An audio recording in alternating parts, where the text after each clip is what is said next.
Estamos estudiando el libro de los Jueces y nos quedamos el domingo pasado, ya vimos el final de la vida de Gedeón. Y yo les decía que hay cosas que a mí no me gustaría contar.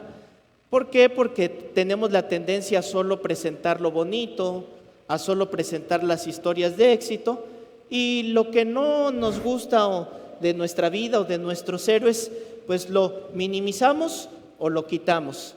Pero no es Dios así. Dios nos presenta las cosas como son.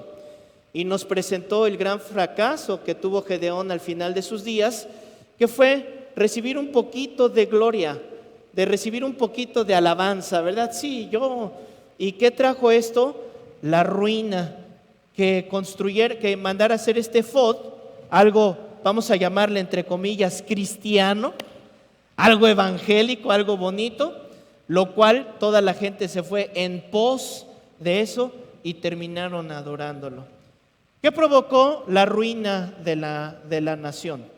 Y la enseñanza que les quiero compartir hoy precisamente tiene que ver con el legado que dejamos.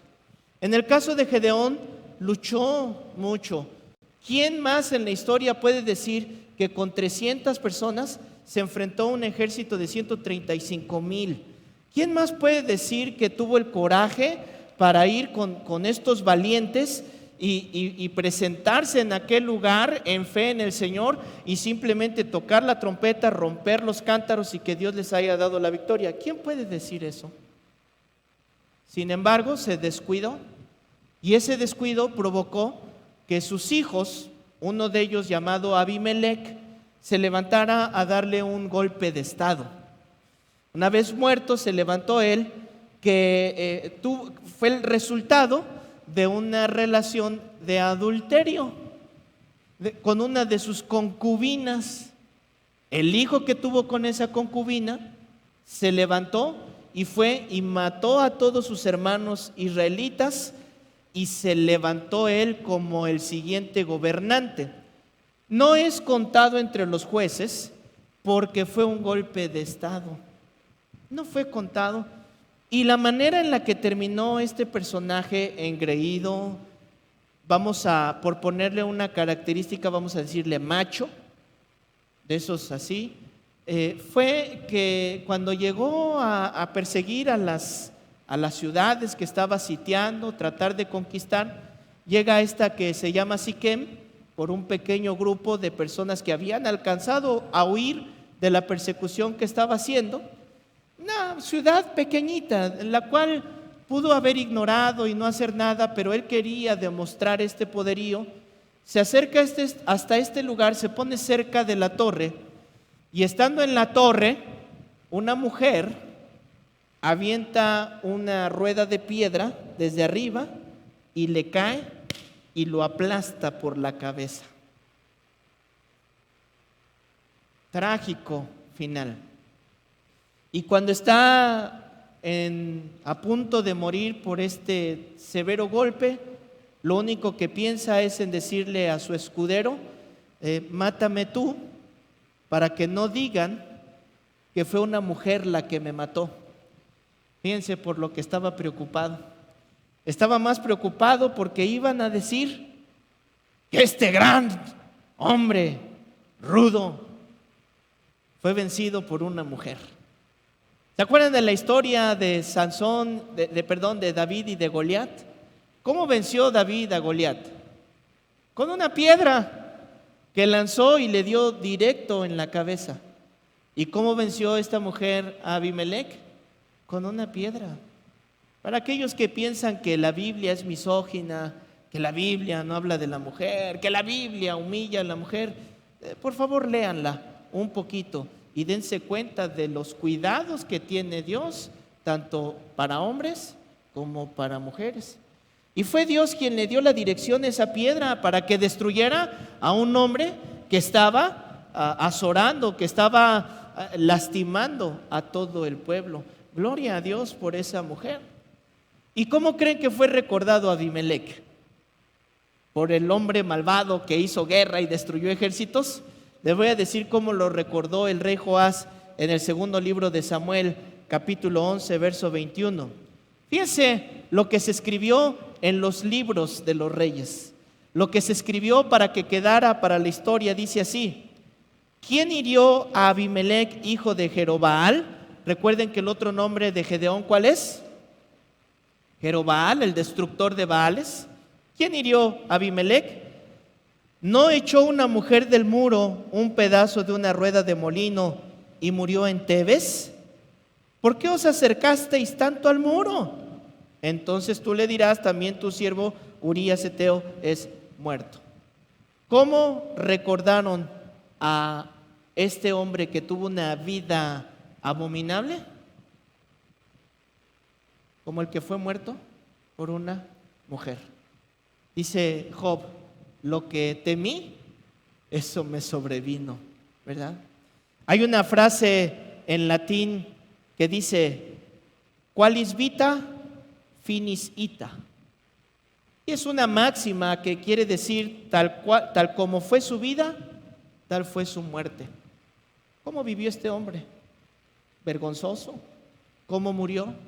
Vergonzoso. Y el legado tiene que ver precisamente en cómo vives la vida. El legado no es algo que vas a dejar el día que te mueres exclusivamente. El legado es algo que estuviste trabajando durante toda tu vida.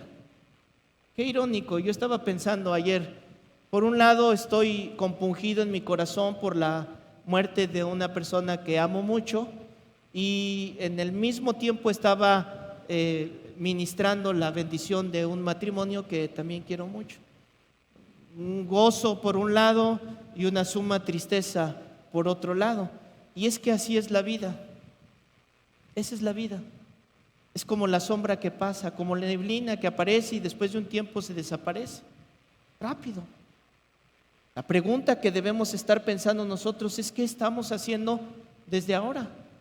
¿Cómo estamos viviendo la vida? ¿Qué legado vamos a dejar? Morimos y quizás haya un bonito funeral, pero te voy a decir que sigue. En unas horas la gente tiene que volver a trabajar. La vida tiene que seguir. ¿Y qué dejaste? ¿Qué dejaste aquí? La aparente paz fue restaurada en Israel. Y digo aparente porque no pasó nada después de Gedeón, después de Abimelec, no pasó nada.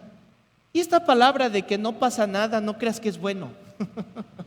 Que no pase nada muchas veces es malo. Miren lo que dice el capítulo 10, versículo 1. Jueces capítulo 10, versículo 1. Ahí es donde vamos a estar estudiando desde hoy. Después de Abimelec, se levantó para librar a Israel Tola, hijo de Fúa, hijo de Dodo, varón de Isaacar, el cual habitaba en Samir, en el monte de Efraín. Y juzgó 23 años y murió y fue sepultado en Samir. Si nunca habías oído hablar de Tola, no te preocupes, no te sientas culpable, porque este juez fue un juez que lo único que hizo fue nacer y morir. ¿Qué hizo? Nacer y morir. No hay hazañas, no hay conquistas, no hizo nada. No dejó un legado. Fue como algunos científicos dicen, ¿verdad?, que solo fue una masa en el espacio, conjunto de químicos, o como muchos dicen, que pues se levantan y van a trabajar, regresan y tienen que dormir para levantarse e ir a trabajar, y su vida es descansar y trabajar. Viven para trabajar. Viven interesados en el negocio, en el dinero, pero ningún legado. ¿Y no es triste esa vida? ¿Qué diría nuestro epitafio? El epitafio es lo que se pone en las tumbas de las personas. Amante esposo, dulce padre? ¿O qué diría nuestro epitafio? Quiero que te tomes un momento para pensarlo. Hay una frase que dice: mucho ruido y pocas nueces. ¿No estaremos haciendo mucho ruido y provocando poco impacto con los que nos rodean, con los que están? Que pasen los años y recuerden tu vida y digan: este hombre, esta mujer me inspiró cuando vi, cuando dijo, cuando hizo. Y que puedas dejarles ese comportamiento, esa conducta, ese testimonio. En el versículo 3 vamos a ver a otro y vamos a ver el legado que dejó. Tras él se levantó Yair Gaaladita, el cual juzgó a Israel 22 años. Y fíjense por lo que es recordado. Este tuvo 30 hijos que cabalgaban sobre 30 asnos y tenían 30 ciudades que se llamaban las ciudades de Yair hasta hoy, las cuales están en la tierra de Galaad. Y murió Yair y fue sepultado en Camón. Yo creo que nadie quisiéramos un epitafio como el de Tola. Y hay quienes se podrían ir al extremo de Yair. ¿Qué nos dice de Yair? Que tuvo 30 hijos. Cuando estaba escribiendo esto, puse: tuvo 30 hijos. Y lo corregí, dije: ay, me equivoqué. Pero después lo pensé: ¿qué hicieron estos hijos? ¿Qué es lo que se registra? A los 30 les regaló, como dice una canción que anda muy de moda y que voy a estar usando esa ilustración porque se ha vuelto un virus en muchas personas. No les regaló un Ferrari, les regaló un Mercedes AMG. Y algunos ya saben de qué estoy hablando. Los que no saben de qué estoy hablando, qué bueno. Los que ya saben de qué estoy hablando, para bien la oreja porque es para ti lo que voy a decir. Párala bien. Les dio a todos ellos sus carrazos. ¿Te imaginas el espectáculo que era? De repente que se abrían las puertas de su palacio y salían sus 30 hijos con esta opulencia, con esta riqueza. ¿Te imaginas el espectáculo cuando la gente los veía que pasaban con todas estas joyas colgando en sus cuellos y presumiendo que tenían estas ciudades? ¿Y por qué te digo esto? Porque en aquel tiempo el asno era una señal de riqueza. No es como algunos piensan que era el caballo. El caballo fue exportado, el caballo no era de esa región, el caballo lo llevaron hasta ahí. Pero el burrito, el asno, quien tenía asnos en ese tiempo, era una señal de que tenía dinero. ¿Recuerdan ustedes la entrada del Señor Jesús, la entrada triunfante? ¿En qué la hizo? En un asno, ¿verdad? ¿Y qué representaba? Que el rey estaba entrando en gloria en aquel lugar. Y la gente sabía lo que representaba entrar de esa manera. Zacarías lo escribió de estas palabras, 9:9. Alégrate mucho, hija de Sión. Da voces de júbilo, hija de Jerusalén. He aquí tu rey vendrá a ti, justo y salvador, humilde y cabalgando sobre un asno, sobre un pollino, hijo de asna. Cuando habla que va a entrar humilde, no es que entra humilde porque entra en un burrito, sino porque a pesar de entrar en un burro, que es señal de victoria, que es señal de opulencia, que es señal de riqueza, ¿cómo entró en la ciudad? Humilde. A eso se refiere. Ustedes recordarán que estaba en la cruz y ¿qué hicieron los soldados con las vestiduras de Jesús? Estuvieron peleándose por esas vestiduras, porque se describe que eran hechas de una sola pieza. Pero ¿cómo era la actitud de nuestro Señor siempre? Humilde, siempre con humildad. Pero Yair que era un hombre con riqueza y prominencia, se permitía el lujo y estarlo mostrando a todos. ¿Cuál era el propósito de tener estos 30 asnos? ¿Tenía algún propósito para que digamos, bueno, es que era necesario, como en Zacarías se cumplía una profecía? ¿Trajeron gloria a Dios con estos asnos? ¿Lo leyó por algún lugar?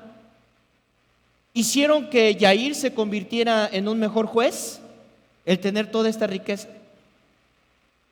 ¿Trajeron bendición al pueblo? ¿Alguno de estos 30 hijos cambió la historia con el poder, con las riquezas que tenía para ser generoso, para ayudar, para transformar algo? ¿Alguno de sus hijos logró algo? ¿Alguno de ellos se fue quizás de misionero para ayudar en alguna comunidad? No, la Biblia dice que todos vivían en Galada y se quedaron. Ahora, ¿tiene algo de malo la prosperidad? ¿Qué dicen, sí o no? A ver, los del sindicato de sí y los del sindicato que no. ¿Tiene algo de malo la prosperidad? Por supuesto que no. Por supuesto que no. Es más, la Biblia habla claro, para los ricos les da instrucciones. Si tú eres rico económicamente, también sé rico en generosidad. Y nos dice cómo debemos de conducirnos. ¿Por qué? Porque va a haber prosperidad de ese tipo y Dios no está en contra. ¿Qué es lo que es peligroso? Cuando empiezas a amar esas cosas. Raíz de todos los males, ¿cuál es? El amarlo. Y Yair nos da una perfecta ilustración de lo que es esta prosperidad sin propósito. ¿De qué le sirvió? Tener tanta afluencia sin influencia. ¿De qué le sirvió? ¿De qué le sirvió tener este prestigio y no tener poder? Y no cambiar la historia como era necesario. Y damas y caballeros, esto mismo que sucedió con Yair, lamentablemente, como dice la Biblia, en estos días estamos viviendo algo bien similar. La gente, los jóvenes, quieren aparentar mucha riqueza. Tanta es la desesperación de aparentar que vas, fíjate, vas a buscar piratería de algo costosísimo, la mentira, de buscar algo que parezca igual. Estás cometiendo un delito. ¿Sí sabías que la piratería es delito? A ver, levanten la mano los que sabían que la piratería es delito. Bájela. Si ya lo sabe, no lo haga. ¿Para qué? Para tratar de aparentar con las personas. Véanme cómo me he visto, y la letra aquí grandota, ¿verdad? Uso esta marca, traigo esto aquí y aparentando todas estas cosas. Y la Biblia dice que en los tiempos finales así va a ser. Mateo 24 dice que la gente se va a estar dando en casamiento. Dice el verso 37, como en los días de Noé, así será la venida del Hijo del Hombre. Porque como en los días antes del diluvio estaban comiendo y bebiendo y casándose y dándose en casamiento hasta el día que Noé entró en el arca.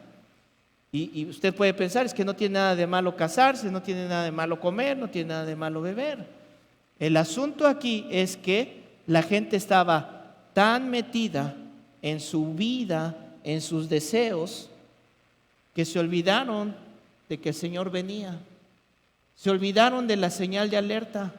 Y damas y caballeros, estamos viviendo eso en estos tiempos. La gente está ensimismada, no importan los demás, solo importo yo. Reciben un premio, Grammys, Óscares, y antes se lo dedico a mis papás que me ayudaron, le agradezco a tal que me dio, y ahora dicen, me agradezco a mí porque yo fui el que hizo, porque yo fui el que me esforzó, porque yo fui. Tienen un vehículo y una persona le dijo, ay, gracias a Dios tienes este vehículo nuevo, y se volteó y le dijo, gracias a Dios.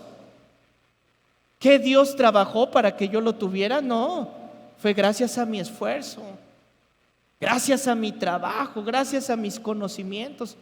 Y la gente está quitando a Dios y viviendo su propia vida en egoísmo.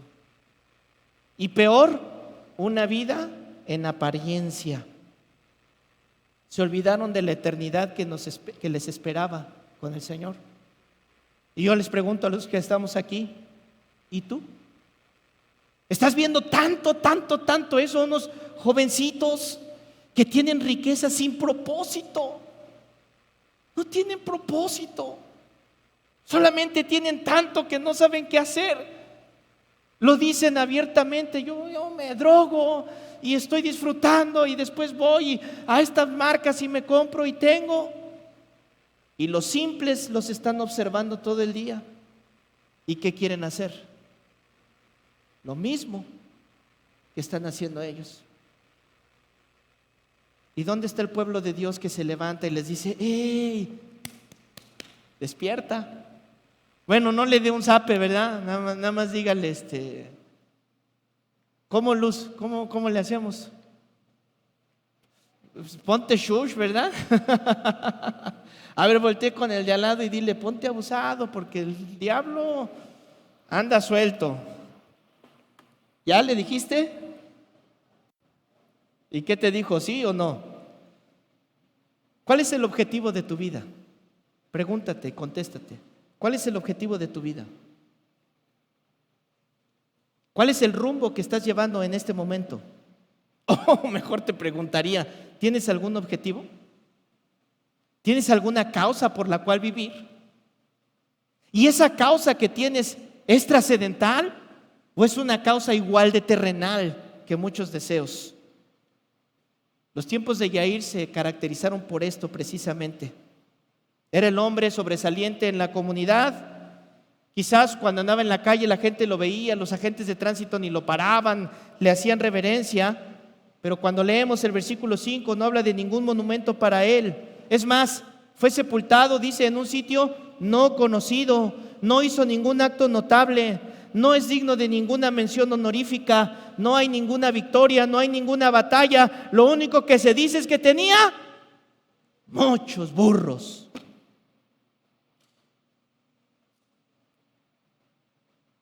Y muchos así son ornamentales en esta época.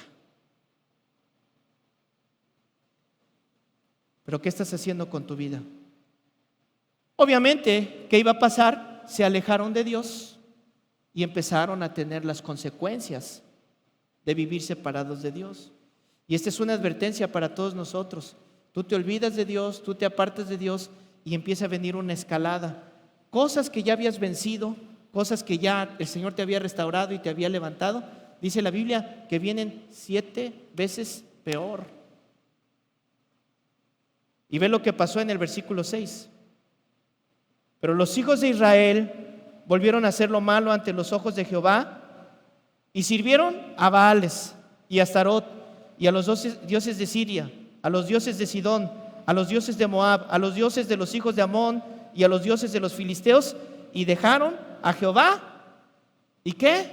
No le sirvieron. Las dos características: te alejas del Señor, empiezas a adorar otras cosas. Tú puedes decir, no, yo no adoro a Astarot, yo no adoro a ninguna imagen, yo no adoro a ningún ídolo. Pero ¿qué tal adoras a los efods? Empiezas a adorar al efod y dejas de servir a Dios. ¿Y qué es lo que viene? Fíjense, las batallas que vimos anteriormente eran contra Baal. ¿Alguien se acuerda? Tienen que pelear contra Baal. Ahora tenían a Baal, a Astarot. Vean los que menciona: a los dioses de Siria, a los de Sidón, a los de Moab, a los de Amón. ¿Les suenan esos nombres que estoy mencionando? ¿Se recuerdan que ya pelearon contra ellos? ¿Se recuerdan que los vencieron? ¿Y qué están haciendo ahora? Lo que vencieron están regresando. Y a los de los filisteos. Y si seguimos leyendo se van a dar cuenta que a sus propios hijos los ofrecieron en sacrificio. Es decir, un israelita tomaba a su hijo bebé y lo llevaba a la lumbre vivo para que se quemara como ofrenda a estos dioses. Dígame usted si la ira de Jehová no se iba a encender. Dígame usted si no iba a estar enojado. ¿Por qué? Porque no buscaban a Dios. Se rebelaron, lo abandonaron. Versículo 7. Y se encendió la ira de Jehová contra Israel y los entregó en manos de los filisteos y en manos de los hijos de Amón. Y sí, escuche esta frase: se encendió la ira de Dios. ¿Y qué hizo cuando se encendió la ira? Volteó y les mandó fuego. Les mandó lava, granizo que los destruyera, un torrente que se abriera y arrasara con ellos, como destruyó las otras ciudades de sus enemigos. Los destruyó con granizo, los destruyó con agua, los destruyó con fuego. Pero cuando se enciende la ira de Dios contra sus hijos, ¿qué hizo?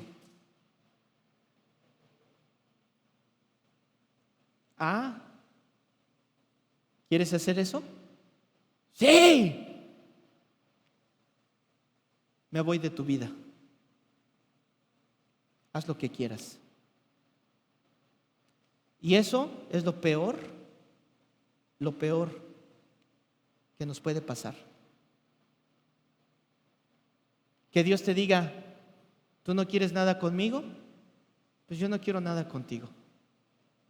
¿Y puedes hacer riquezas sin Dios? Por supuesto, simplemente voltea. Puedes tener muchas riquezas sin Dios. Puedes tener muchas cosas sin Dios. Pero hay muchas otras que no hay riqueza en el mundo que te pueda dar más que Dios. Ahora que fue el COVID, ¿cuántas personas millonarias no daban toda su fortuna por salvar a su hijo de la muerte? Y con todo y eso no lo lograron muchos. Dios dice: yo ya no quiero nada contigo, haz lo que se te dé la gana. Versículo 8. Los cuales oprimieron y quebrantaron a los hijos de Israel en aquel tiempo 18 años. A todos los hijos de Israel que estaban al otro lado del Jordán, en la tierra del amorreo que está en Galaad. Y los hijos de Amón pasaron el Jordán para hacer también guerra contra Judá y contra Benjamín y la casa de Efraín. Y fue afligido Israel en gran manera. Nada más 18 años de desesperanza. Y esto nos lo advierte el Señor a nosotros. Romanos capítulo 1 es un pasaje que debe de ponerte a temblar. Que cada que yo lo leo, miren, siempre que busco Romanos 1 quiero mencionarles un versículo, pero de verdad que no puedo. Tengo que mencionar todo lo que dice Romanos 1, porque precisamente es la advertencia. Dios dice que Él es muy paciente. De hecho, ocupa una palabra que se llama longanimidad. Y longanimidad significa una paciencia extrema. Eso es la longanimidad. Pero tiene final. Llega un momento donde se acaba. Y en Romanos 1 es como cuando tú le dices a tu hijo: primera llamada, suéltalo, le dices a tu, suéltalo, a la 1. Y tu hijo no lo suelta, a las 2.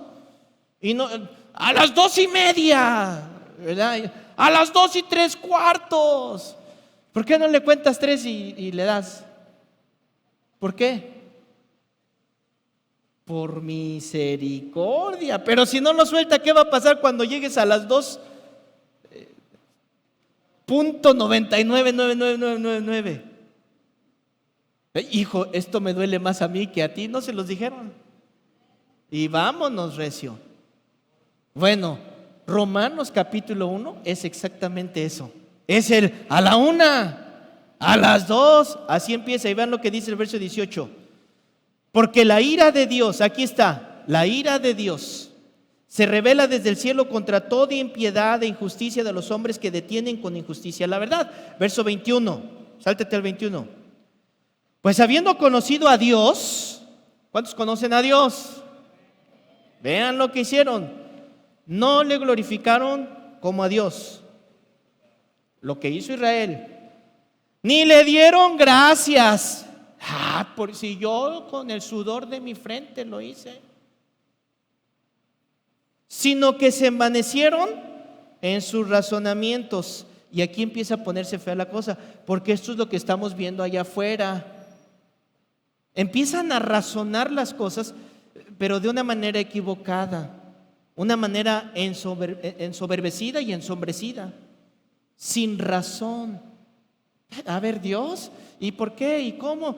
Y se empiezan a envanecer y el corazón, la sensibilidad se empieza a oscurecer, se empieza a poner dura. Y verso 22 dice, profesando ser sabios, ¿qué dice? Se hicieron necios. Y es que hay tantas maneras de comprobar a Dios, hay tantas maneras de ver su amor infinito, hay tantas maneras de mostrarle a la gente cómo es Dios, lo que hace, cómo se mueve, pero que la gente le da tantas vueltas que se nublaron totalmente. Y fíjense a qué extremo llega, que cambiaron la gloria de Dios incorruptible en semejanza de imagen de hombre corruptible, de aves, de cuadrúpedos y reptiles. La idolatría, que es lo que hicieron los israelitas. Y ya vimos que la idolatría no es nada más por imágenes, por estatuillas. Ya vimos que hay idolatría, yo le llamo idolatría evangélica, ¿no? ¿Cuál será una idolatría evangélica? No, nosotros los de casa de oración somos los únicos papas fritas chipocludos de todos, los demás están equivocados. Cuidado con el efod. No, mi pastor, no, todos los demás predican feo, solo mi pastor. Cuidado con la idolatría. No, la música, no, nuestra música. Cuidado con la idolatría. Y te puedo dar una lista de un montón de cosas. Y dice el Señor que se entregaron esa idolatría. ¿Qué sucedió? Verso, ¿dónde vamos? 24, ¿no? Por lo cual, también Dios los entregó la inmundicia, a las concupiscencias de sus corazones, de modo que deshonraron entre sí, subraya, sus propios cuerpos. ¿Qué hizo Dios? Los dejó que hicieran lo que quisieran. Vea la maldición. Los dejó que hicieran lo que quisieran. Los entregó a sus concupiscencias. Las concupiscencias son tus malos deseos. O sea, ya la gente ya tenía malos deseos, ya estaban llenos de pornografía. Piensan que lo que ven ahí es algo normal, que quieren repetir en el matrimonio o que en el noviazgo. Están tan llenos de mugre, de vómito cerebral. ¿Y qué es lo que hace Dios? Haz lo que se te dé tu gana. Y están tan contaminados que empezaron a meterse hombres con hombres, mujeres con mujeres, humanos con animales. Y en su razonamiento dijeron, love is love.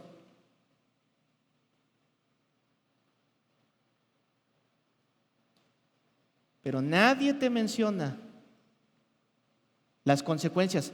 No que Dios venga y tú estás haciendo esto, te voy a hacer, y mira, se encendió, te voy a mandar fuego. No, ¿qué dice la Biblia que hace? Hazlo, pero pecas en tu propio cuerpo, es lo que dice la Biblia. Yo no te voy a mandar nada, simplemente vas a recibir las consecuencias. ¿En dónde? En tu cuerpo. Y nunca vas a oír que te hablen de las enfermedades de transmisión sexual. No hablan de eso. No hablan de la sífilis, de la gonorrea, del herpes, del SIDA. No te van a decir eso. No te van a decir del impacto psicológico. No te lo van a decir. Porque entre más ignorante, más fácil eres de manipular. No, es que nos protegemos. Híjole, mano. Ay. Imagínate que te vas a lanzar de un paracaídas y tu papá, sabes que ese paracaídas tiene una falla. Porque sí saben que el condón no protege de todas las enfermedades. ¿Sí sabían o no sabían? y que hay otras partes del cuerpo donde puede haber segregaciones y puede haber contaminación del virus y contagiar herpes, sífilis, gonorrea, etcétera, etcétera. ¿Sí sabía? Hasta la boca, ¿lo sabían? Jóvenes, ¿lo sabían? ¿O no? ¿Y ahí qué?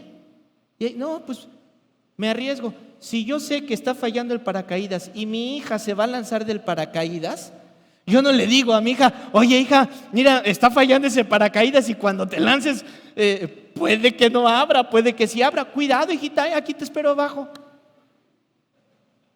Si haces eso, ¿o qué haces?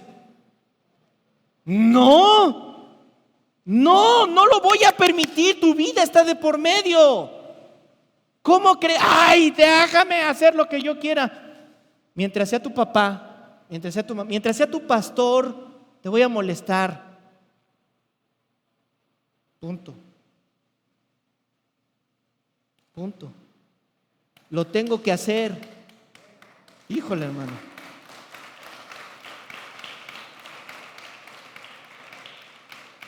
¿Y qué pasa? Como hay ignorancia, pues dice la Biblia, pasa el simple y recibe el castigo. Pero los avisados ven el mal y dicen, a ver, la Biblia ya me lo advirtió. Y no hay tal cosa que la Biblia odie. No hay tal cosa. Porque ¿con quién se relacionaba el Señor Jesucristo? ¿Con quién se relacionaba? La iglesia no bíblica, y quiero recalcar eso, la iglesia no bíblica es una iglesia que odia. Es una iglesia que no conozcas a nadie de allá porque te contaminas. ¿Y quién les va a predicar? ¿Y quién les va a decir? ¿Quién les va a hablar? ¿Quién va a predicar con su ejemplo? Pero señalamos las cosas como son. ¿Por qué? Por amor. Cielos y tierra pasarán, pero la palabra de Dios no pasa. Y esto está escrito y va a suceder. Va a suceder. ¿Y cuál fue la ira de Dios que tanto se enojan y que tanto, ay Dios, es malo, y hacen mofas y hacen burlas y usted ha visto todo lo que hacen que no les gusta que nosotros hagamos, que no lo vamos a hacer ni lo haremos? ¿Cuál es la ira de Dios? Haz lo que quieras. Haz lo que quieras. Versículo 25 de Romanos, vamos a terminarlo. Ya que cambiaron la verdad de Dios por la mentira, honrando y dando culto a las criaturas antes del Creador, el cual es bendito por los siglos. Por eso Dios se entregó a pasiones vergonzosas, pues aún sus mujeres cambiaron el uso natural por el que es contra naturaleza. Y también los hombres, dejando el uso natural de la mujer, se encendieron en su lascivia, unos con otros. ¿No fue ni el diablo? Por supuesto que no fue Dios. Sus propias concupiscencias, sus propios deseos. Estos sí, se encendieron, que le dieron rienda suelta y cometieron hechos vergonzosos con hombres. Y lea conmigo y subraye, recibiendo en sí mismos, ¿qué cosa? ¿Qué es la retribución? ¿Qué es una retribución? El pago, o sea, en sí mismos. Y como ellos no aprobaron tener en cuenta a Dios, aquí viene, Dios los entregó una mente reprobada. O sea, dejó que hicieran lo que quisieran para hacer cosas que no convienen, estando atestados de injusticia, fornicación. Fíjense la lista, por favor. ¿Con qué empieza? Con injusticia, fornicación, perversidad, avaricia, maldad, llenos de envidia, homicidios, contiendas, engaños y malignidades, murmuradores, detractores, aborrecedores de Dios, injuriosos, soberbios, altivos, inventores de males, desobedientes a los padres, necios, desleales, sin afecto natural, implacables, sin misericordia, quienes habiendo entendido el juicio de Dios, lo sabían, que los que practican tales cosas son dignos de muerte, aún sabiéndolo, no solamente lo hacen, sino que quieren que otros lo hagan. Y esto fue lo que sucedió con Yair, con Tola, con estas personas. La ira de Dios se encendió y simplemente los dejó. Regrese conmigo al capítulo 10, versículo 10. Entonces, clásico, aquí va el clásico. Los hijos de Israel clamaron a Jehová diciendo: nosotros hemos pecado contra ti porque hemos dejado a nuestro Dios y servido a los Baales. Nada más se tardaron 18 años en darse cuenta. Nada más les tomó ver esos 18 años. Pero miren, ¿cuántas veces hemos visto esta frase? ¿Vieron? ¡Ay, mira, nos está yendo mal! ¡Mira cómo estamos! Dios, perdónanos. ¿Y qué hace Dios? Manda un libertador, los liberta. ¿Lo recuerdan? Que lo hemos estado viendo, ¿sí o no? Constantemente. Y ¡ay, Señor! Y manda un libertador. Con Gedeón cambió un poquito la cosa. ¿Sí se recuerdan? Cuando dijeron: Señor, primero voy a tratar con el líder. Primero, y estuvo tratando. Y ahora vuelven a clamar. A ver, vamos a pensar, vamos a hacer sindicatos. ¿Quién cree que va a actuar luego y quién cree que ya no va a actuar? ¿Qué es lo que va a hacer Dios? Aquí es donde quiero entrar a lo que se conoce como arrepentimiento. Digan conmigo, arrepentimiento. No es lo mismo arrepentirse que remordimiento. A ver, ¿me entendió? No es lo mismo remordimiento, arrepentimiento. Tú ya escuchaste lo que hicieron y quizás lo estás haciendo en tu vida. Quizás has fallado. Y quizás ahorita escuchaste y dijiste: charros, con razón, y yo estoy culpando a Dios, y esto es por esto, estoy haciendo esto. Y te remordió un poquito la conciencia, pero sabes que vas a salir y vas a volver a la misma mugre, al mismo vómito. Vas a volver a lo mismo. Eso se llama remordimiento. Por ahí escuché a una persona, hágame usted el favor, que dijo que Judas realmente se arrepintió y que Pedro no se arrepintió. Y toda la gente llorando: ¡ay, sí, Judas se arrepintió! Sí, la iglesia es mala, porque dice que el error de Judas fue haber ido a la iglesia. Y yo me quedé pensando cuando veo a toda la gente, pero miren, llorando, conmovidos: ¡ay, yo soy Judas! Y le voy a decir algo: Judas no se arrepintió, ni hizo bien. No, es que sí fue y restituyó el mal regresando las 30 monedas. La ley decía que tenían que restituir 30 más el 5. No lo hizo. Pero eso pasa cuando agarras un solo verso y quieres emocionar a la gente y que la gente se sienta, y haces un pretexto. Eso pasa cuando solamente quieres manipular las emociones y no entiendes lo que la Biblia dice. En Juan capítulo 17, cuando está hablando, el mismo Señor Jesucristo dijo: el único que se perdió fue el que fue destinado, el hijo de perdición. ¿Cuál fue el destino de Judas? ¿Se arrepintió? Por supuesto que no. Pero hay que leer la Biblia completa. Porque si yo agarro un solo versículo, puedo inventarme aquí una herejía. Pero por eso dice la palabra: la suma de tu palabra es la verdad. Por eso en el amor de Cristo les digo: tengan cuidado de lo que están oyendo. Tengan cuidado de qué se están llenando. Porque suena bonito, se ve bonito. Pero pastor, hay que entender el momento. No tiene nada de malo. ¿Sabes cuántas personas se van al infierno por creer que son salvos cuando nunca se arrepintieron? Por creer que son salvos porque viven su vida. Ay, no, la iglesia. Se levanta este hombre contra todo lo que es iglesia, contra todo lo que son pastores, contra todo eso, tirándoles cucarachas, serpientes, diciendo: yo soy el único que está bien. Y la gente aplaudiendo, la gente emocionada. ¿Y a dónde están llegando? Cuando no hubo un genuino arrepentimiento, y el arrepentimiento duele. El arrepentimiento cala. El arrepentimiento te hace sentir una cucaracha. No solamente es un pequeño remordimiento y después sigues y sigues y sigues y sigues. Y los que practican, dice la Biblia, los que practican tales cosas no heredarán el reino de los cielos. ¿Y qué es practicarlo? Cuando ya es una práctica, una caída. ¿Quién no se ha caído?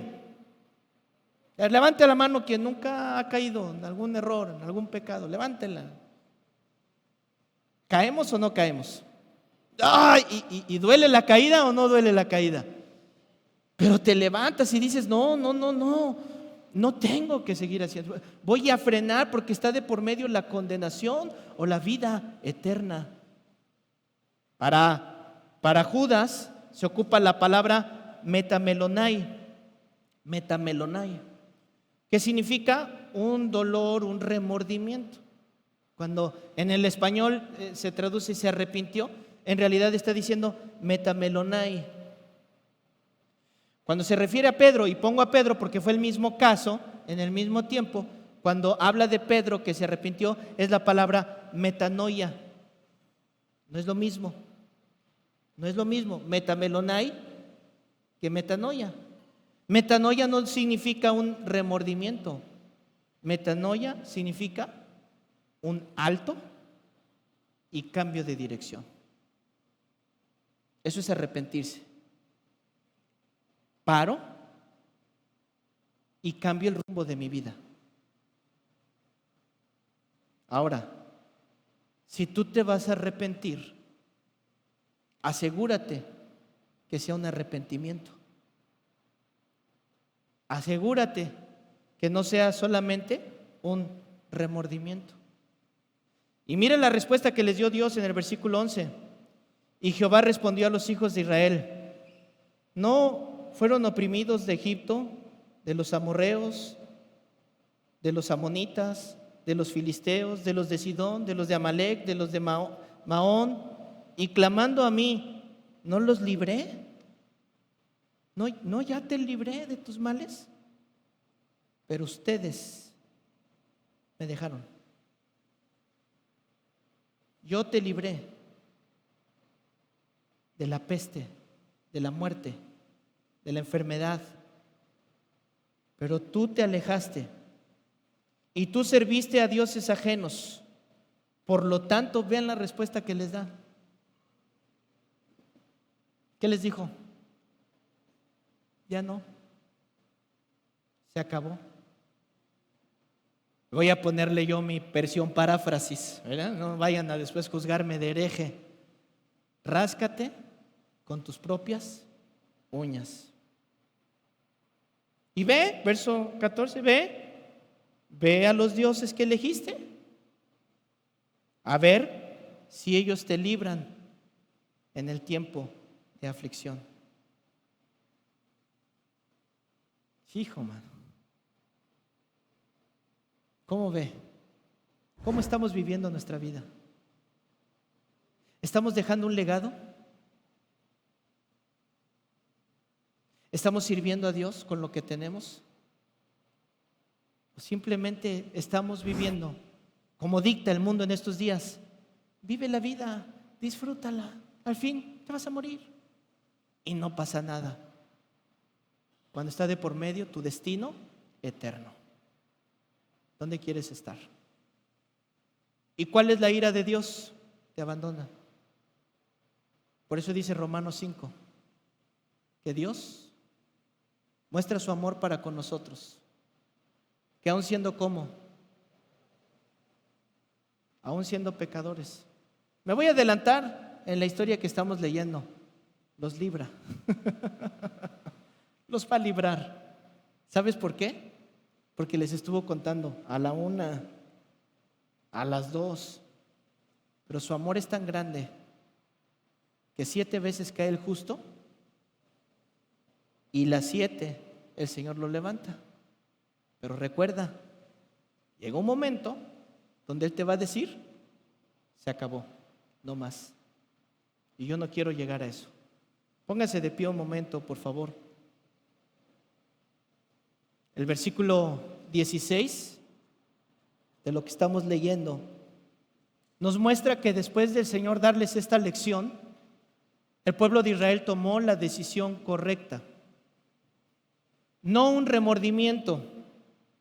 El pueblo de Israel realmente y genuinamente se arrepintió.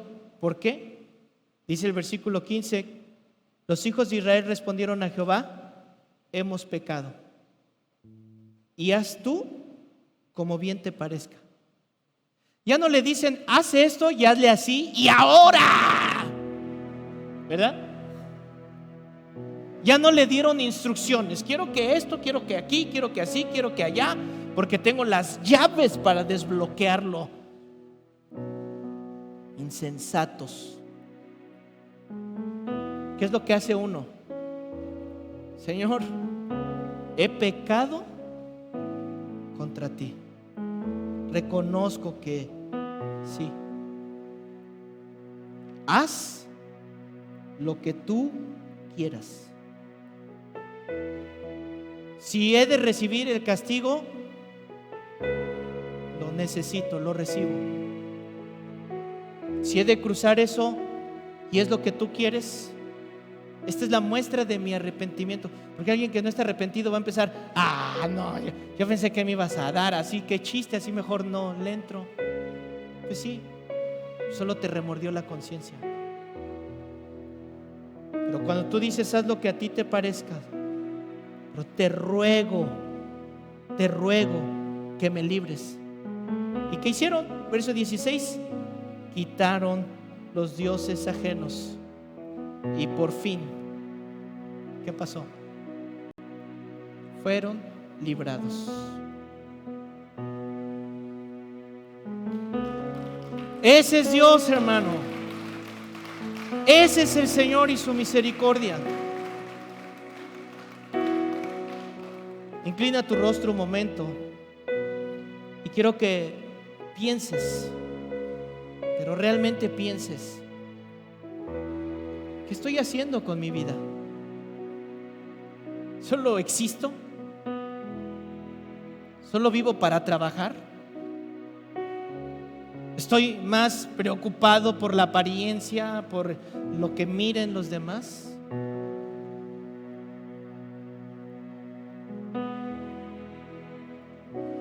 ¿O realmente quiero hacer un cambio en mi nación, en mi iglesia, en mi mundo, con las personas que me rodean, con quien estoy? ¿Qué se escribiría de ti cuando ya no estés? ¿Qué dirá la gente? ¿Qué dirán tus hijos, tu familia? ¿Cómo se expresarán de ti cuando no estés?